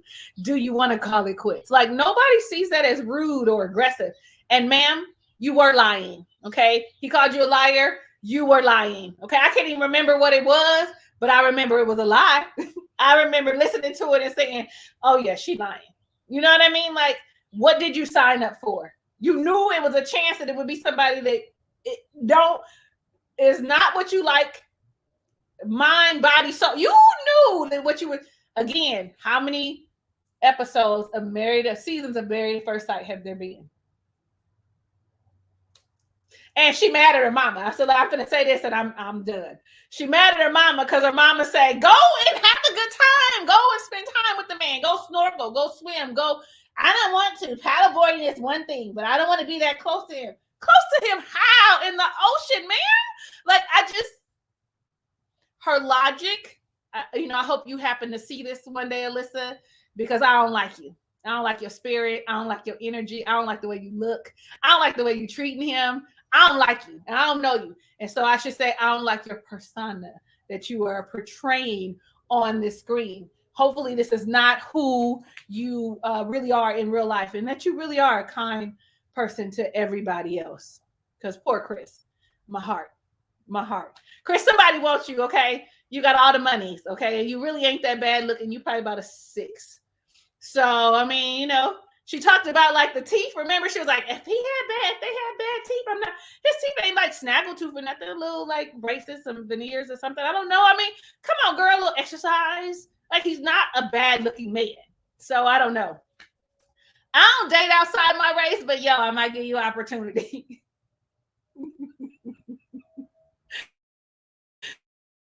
Oh man, where do I want to start with this? I'm gonna start with the tattoo situation. Again, after party. Truth be told, who the psychic described was Steve. Steve has the tiger tattoo. Steve had the nice looking eyes. And so the women knew this. And so the women knew this. Steve them said it on after party that the women knew this. And so when Noi saw Steve's tiger tattoo, she was like, oh, kind of let Alyssa know, like, oh, Steve got a tiger tattoo. But for TV, they changed it. When she talked to Chris, told Steve to cover it up. Yeah, to cover it up. Because she knew Alyssa had said, the psychic said. And what they said on after party was, in the scheme of things, it changed from tiger to eagle tattoo. So Chris wouldn't put 2 and 2 together like, hold on, wait, Steve got a tiger tattoo. Are you trying to say the psychic said Steve was your... So she tried to soften it up. Maybe that was her being a really nice person. I'm being a good person. So I don't make her feel bad. But did she? And we know she body shamed that man. Oh my God. On national TV. Terrible. Right? She body shamed that dude. Now, if it was roles were reversed and a guy had body shamed a woman, people would be in an uproar, right? They'd be in an uproar. But where's the people that had to come to defend this dude? Right? Where's they to defend Chris? Because she body shamed him. Go ahead, Alyssa. I'll go ahead, Talisa. Go ahead and defend him. Not good enough. I know you were ashamed. I'm just raising my hand. I'm defending Chris. I'm just raising my hand. She really body shamed him. And then the Married at First Sight production didn't help because they pointed right at his body. Right? They showed they put it on his teeth before, then they put it on his body. They're not helping this dude. They're not helping this dude out. And then my biggest thing too, production's not helping her out. Production's not supposed to get involved, right? How does production go to this dude and say she don't want to deal with you right now? To me, that makes good TV. Let him come on over. It forces her to have to tell him what's going on. But no, production goes and say, oh, she don't want to talk to you right now. Hey, I'm like you, Tommy. Bro, it was me. I'm living my best life. I'm living my best. I'm going parasailing. I'm going snorkeling. Hey, she wouldn't even have to see me. Production like, oh, y'all gonna do things together? Nope. I'll see you on the plane, right? Because I'm here. Where he at? He on excursion? Yep. They might, you know what? Shoot, Chris Elijah Wan like threesome. I might hang out with Elijah Wan and Katina, right? And roll out with them, right? Like, yo, can I hang out with y'all today? You know, I'll be the third wheel in their group. But you know what I'm saying? But he's keep trying to. You can't make someone who don't like you like you. You can't make someone who don't love you love you. He's trying, and he's doing he is a very patient person. Because by this time I would have went off. You staying in your room? Cool. No problem. I can show you better. I can tell you. I'm going to ride these 8 weeks out. I'll be like, Zach, I ain't never going to this apartment. I'm going to do my own thing, right? You won't never see me because that's how way you want to carry it. Let's carry it. I'll do scenes. I'll tell production. I'll do scenes with everybody else. I ain't doing nothing with her. I'd probably do scenes with her though. I probably would just to be showing that I'm I have fun and I have a good time. Yeah. I would probably just piss her off just because look at me. I mean, the hole in his shirt didn't help him none. Yeah. Superficial, but yeah. I sure would be having a good time. I'm sorry. You gotta pack. Yeah, I'm the hole in the shirt, bro. You gotta make sure you pack the good stuff. You on TV, man. Put your good clothes on. I never would have had a shirt on. Like it'd have been flip flops, no shirt the whole time. We're gonna get every bit of this bad vibe. Yeah, yes. And try to hold her hand. You're like, come here, ain't you? Right, come here, girl. Big girl. And be calling her name, Alyssa. Come here. Don't come get your husband. So a couple things, you know, I was just like, she's doing too much. What? Like Talisa said, what really is the difference between me paddleboarding with him and being in the ocean? He is not touching you in the ocean. You had your bathing suit bikini on the paddleboard. You got your bathing suit bikini on while we're snoobing. You know, what's the difference? Her mom has had this conversation with her before. She has had to tell her, stop acting like that. Stop being so mean. She was the person in school that was like, ew, you got cooties. Don't be nowhere near me. Ew, oh my God. You know, be nice. I mean, and we said this last time. It's fine if he's not your type, if you're not attracted. That's fine. But you don't have to be mean. And we can still have a good time. Okay, so I've made up in my mind, I don't want him to be my husband. But I can still be cordial. I can still be nice, and we can still have a good time. So he's so unattractive to you that you don't even want to have a good time. I mean, I think we probably have all been out on a date with some. Tommy kind of touched on it too. You've been out with somebody that you was like, yeah, not my style. But I'm still going to have a good time on this date. I'm going to eat this good food. We're going to make a little small talk, have conversation. And that bothered me that she can't even do that. Nice. That is what nice people do. Nice people still make the best of the situation. And her mom obviously didn't beat her tail enough about it when she was little. She didn't get enough spankings. She was that one, hey, go say hi to Aunt so-and-so. And she was like, ew, look, she got that thing on her face. She didn't get corrected as a child, and so now she don't know how to act. If I was her mom, I'd have said the same thing. Stop showing your tail on TV. You're embarrassing yourself. You don't want to come across looking bad. And the one thing I said in our review, this is the other thing. Honey, the producers, the production, the cameramen, they are not your friends. They are going to put on the camera you acting like a you know what. Because it makes for good TV. You think you just chatting with them and they steady filming you. They have not stopped rolling. Mm-hmm. And I had a problem again with the little producer. Don't you get in that? If she gonna be nasty, go let her be nasty and tell him, don't come near me. I'm not intervening in none of that. I'm gonna let Chris walk over there. And I'm like Tommy too. Chris should get the Patience of the Year award because you ain't gonna talk. You're not gonna ignore me but so many times. You're not gonna avoid me but so many times. And I'm gonna help her out. You ain't all that for real because they injected too much in your lips. You looking like a Simpson right now. So I might need Invisalign, but you need a whole lot too. Your stomach ain't really that flat. You got a little pudge. So I don't know who you think you're talking to. You ain't that tall. Who did your hair? The lashes are out of control. I would have ran her down. You know what I'm saying? Chris is so nice and he's trying his best. And she cried. Everybody else has somebody, and I'm stuck in this situation because you are doing it. You are doing it to yourself. It don't have to be that way, sis.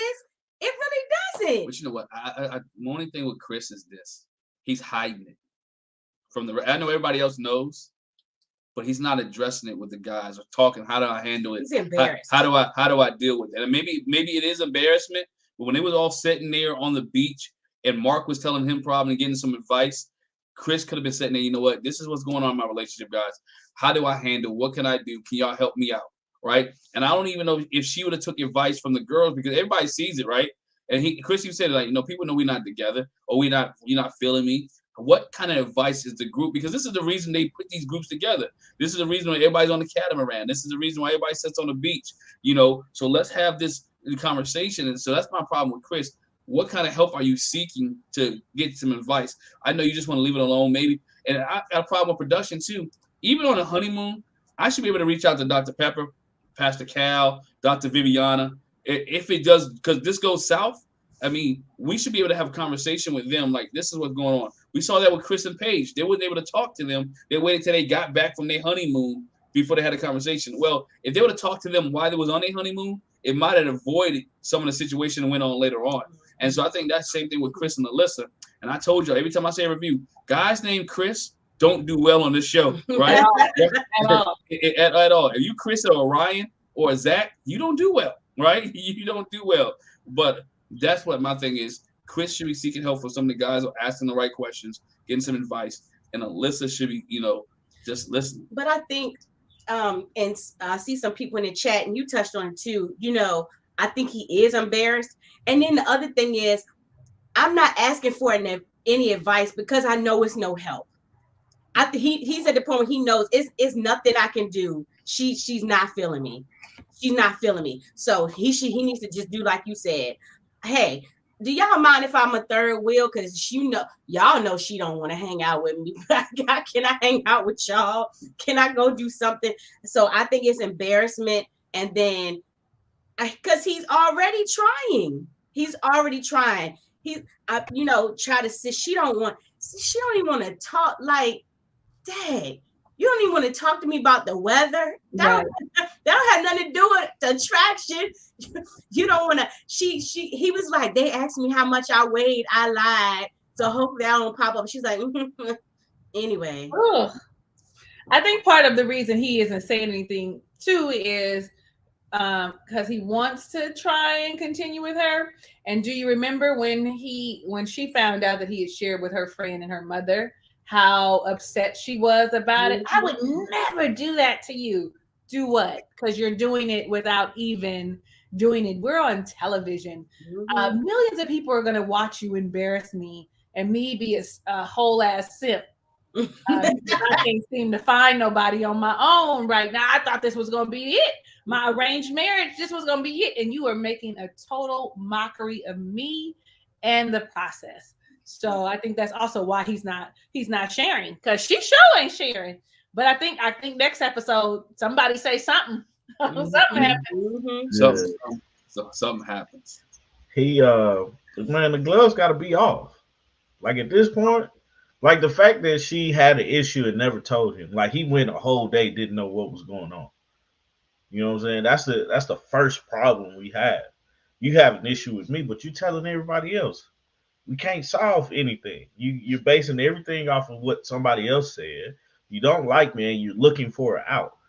Then we get on this trip. And for a lot of people, it's another country.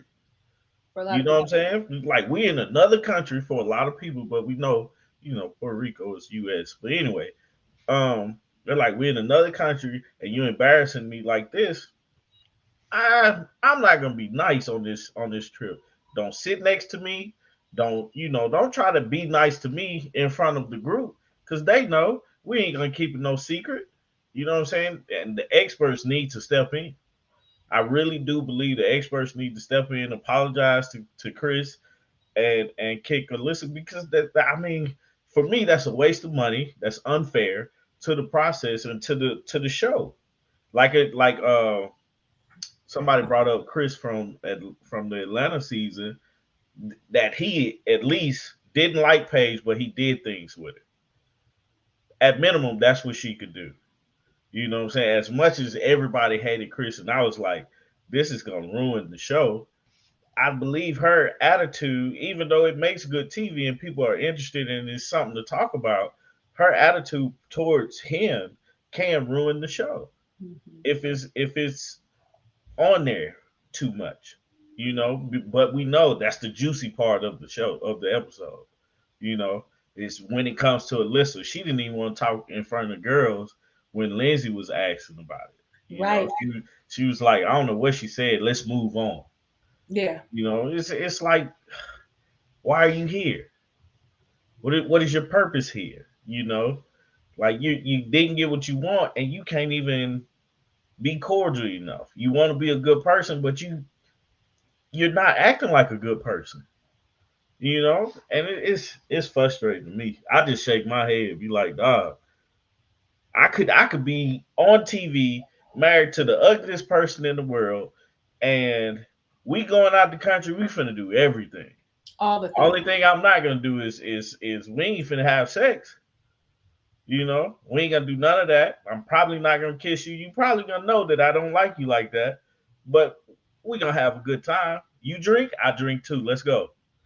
You want to go snorkeling? I do too. Let's go. You know, you just want to hang out at the beach? Well, I'll go to the beach with you, but I'm gonna do this. You know what I'm saying? That's being a good person. What she's doing, I'm surprised Chris ain't hit her. I'm saying. I'm I'm saying. kidding. I'm kidding. I mean, he could at least mush her. Right. Mushing the phone. but you brought up like Chris and Paige. This is the other thing. So, and we kind of maybe once the experts get into it with them, they'll get to this. But you know how Pastor Cal kind of came at the with the perspective between Chris and Paige is, you know, you're attacking this woman's self-esteem. So that's something we don't talk about a whole lot with men. Yeah. Because you know, men can be so stoic and they act like their feelings not hurt. But you know, it's not fair. What if he has self-esteem issues and you steady tearing him down? You know, and what if he has you know, those kind of anxiety, depression, you know what I'm saying? You don't, it's not right. It's not right. And I think the same way we talked about that with Chris and Paige, we should be talking about that with Chris and Alyssa too. Yeah. Because you know, he's a man, but that stuff hurts. That hurts men too. That hurts men too. You know, and I think he's doing a good job trying to smile through it, but you know, he might cry when he get in the car, you know. You make a good point, Jackie, because of the simple fact that men, we think that they don't have these emotions. When in all actuality, anybody who's ever been married knows that they probably have more of these feelings than we do. Especially when you get married, you become more vulnerable and open, and then you realize, oh shit, you crying?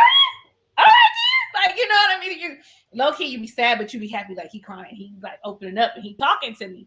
And so like you're saying, like he does have some insecurities that are ever present, right? And I think one of her things she said was, it's not going to work if he's telling me, or they're telling me that his job is going, I'm going to come second to his job. Well, how you think you're going to keep getting Botox?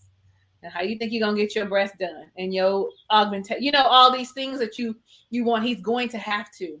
Like, you've got other things to do. I don't like her, so I'm going to stop. I don't like her. I don't think nobody else does. And that's probably all I'm going to ever say. Every time anybody asks me about Alyssa, anytime I do a review, I don't like her. Next, like that's I don't think anybody likes her. I have not seen that good quality they talked about. Mm-hmm. Maybe we need to see her home with her dog before we see the good quality. Because I have a problem with people who treat animal better than they treat people. I can't stand it. And what she does is she's treating the animal better than she's treating this guy. Tommy, I think you made a valid point. It's nice to be nice. We don't have to be best friends. If you may not get a husband out of this, you might be able to get a friend. At least get a realtor out of it, right? If you need if you need to buy a house, right? Or you ever getting stuck in a situation, and you know what? Let's tell them early. You know what? This ain't gonna work out, but you know what? We can be the best of friends. Let's have fun. Let's have fun with each other. You're not my type. I'm sorry. The experts picked the wrong person for you. You know what? Let's ride these 8 weeks out and let's have fun. And you might find a friend for life.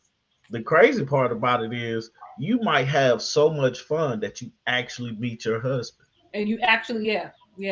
You know, and I don't like that she keeps saying, just we're just gonna face the fact that they did us a disservice. Right. How are you speaking for me? How are you speaking for me, ma'am?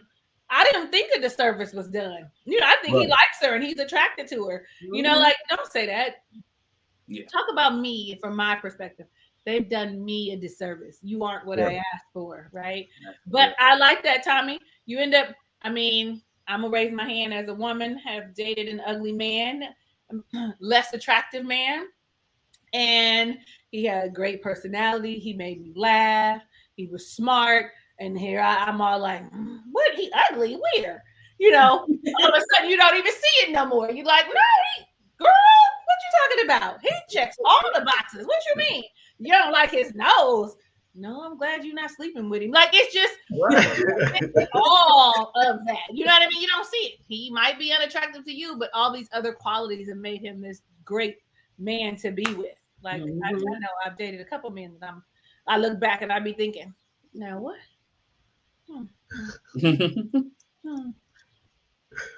Yeah, man. Before we get out here, give you closing thoughts and to share where people can watch you guys at. We'll start with you, Tommy. Closing thought.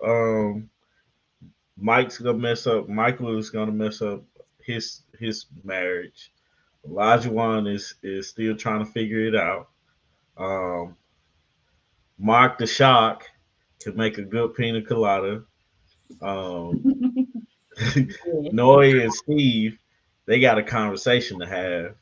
And Alyssa and Chris, man, I can't wait till next week when we see like Chris finally puts it out there in front of everybody and we see the reactions from every, because it looked like from the preview, and I know we can't look at the preview as fact, but from the preview, it's like everybody has that look like, yeah, we know. We've been waiting on this conversation, type deal. So I'm interested to see that. You can find us at August Love Story everywhere, Facebook, Instagram, on YouTube. We review this, we do podcasts, and we actually started doing like the videos for our house. So that's coming real soon. I'm actually was working on it today, so I'm excited about that. So and Artika is a little under the weather, so you guys say your prayers for her and stuff like that. So cool. So Lisa. I really don't. I think I've said and exhausted myself with talking about these people on this episode. At this particular point, I don't have any hope for anybody unless they start having not only conversations where they communicate, but also where they comprehend what the person is saying. So that for me is what I'm looking for now going forward. Are you comprehending what is communicated? I'm reading this book and it talks about communication, and everybody's like, oh, to have a successful relationship, you need to communicate. Well, if I ask you to pass me the knife, you're going to pass me a knife. We communicate well. You did what I said. But if I say, pass me a knife and you give me a spoon, that means you're not comprehending, or you have thought something better because I'm scooping out, I don't know, mayonnaise, peanut butter. So you figure, the spoon is going to work better, but I asked you for a knife. So you didn't comprehend what I asked, right? So, and not only that, but part of the communicating is being honest and open about what you're feeling, Mike. You know what I'm saying? No, not Mike. Mark. Mark the Shark. Mark, right? Mark. Hell, Mike, Chris. You know what I'm saying? And Olajuwon with his plan. Isaac under. Like he keep talking about, y'all don't want to talk about Isaac because Isaac is here. It's just you just calling him by your first name now. You can find me everywhere at Talisa Ray here on YouTube, Instagram, on my website, everything. You put in Talisa Ray, a whole host of stuff is gonna come up for you. I know you don't see my reviews yet, but guess what? We starting at number 5. Okay, that's all. Thank you for having me. I really appreciate that too. Of course, we enjoy all of us being back together again. Yes. So we really do like and enjoy it, and hope those in the chat enjoy it as well. Jack, closing thoughts? I don't have anything. I feel like Talisa, we said quite a bit. Yeah. They saw the rough side of you today because you went hard on Alyssa. Listen, what I will say that no, for real, I'm just not the type. You're not going to embarrass me. It comes to a point where she has to be put in her place. She has to, and it won't make Chris mean at all. It's nothing wrong with sticking up for yourself. It's nothing wrong with speaking up for yourself. You can't just keep getting rolled over. Yeah. So yeah. That's what I think. My point is, you can't be a man. We talk about women abuse all the time, but there are men who are getting abused as well. And this is a psychological issue that Chris has to deal with because, again, even when he goes back, and we know this is past, but I'm thinking from Chris now, when he goes back and watches this and he sees all the comments and see all the people talking about it, his co-workers, his friends, his family, people who are like, man, dog, I wouldn't have did this. And he has to relive this all over again. Just like we talked about with Paige, where, we see people talking about Alyssa, but I like to see more support for Chris as they had for Paige and for what's the young lady that messed with Kate that dealt with Luke in the Philadelphia episode. When he said she was disgusting in whatever case he said. So they need to be in repulsed. There should be on this end a lot of support for Chris to be, to deal with the issue, to handle the issue, and to get some help because Alyssa is totally wrong. Elijah won. The player card is still going. Hope he can be true to what he says. Right? He still got his player card in the back. He might have deleted his Instagram, but he ain't rip up his player's card. All right. So, but hopefully he can, get rid of that as well. Steve and Nora, like I said, conversation need to work out. They have to work out some things. I love you is too early.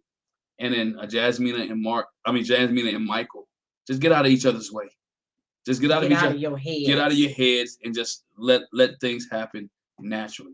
So, but we thank you guys for joining us. Thanks for the comments in the comment section and the chat. It was really jumping. We thank you, Artika. Tommy, thank you. Artika, hope you feel better. Thank you as well. Talisa's good having you this week. Chloe, thank you for being in the chat. Yeah, we saw Chloe in the chat. Thank you for not, you couldn't join us this week, but thank you for participating in the chat. We thank each and every one of you guys. I know next week is Super Bowl Sunday. We're gonna work something out, right? We're gonna work a time out. Tommy, I got you, bro. I'm already thinking ahead of time. See, I know somebody said it's Super Bowl Sunday. I don't know about 6 o'clock. We're gonna meet and talk about something and see what we can do. I'm open earlier. I'm definitely open earlier. So we can do earlier to get y'all involved. But we'll definitely let you know on all our social media channels when we're gonna be on live. So we want you to join us as well. Thank y'all and have a good night. Bye, y'all. Bye. All right.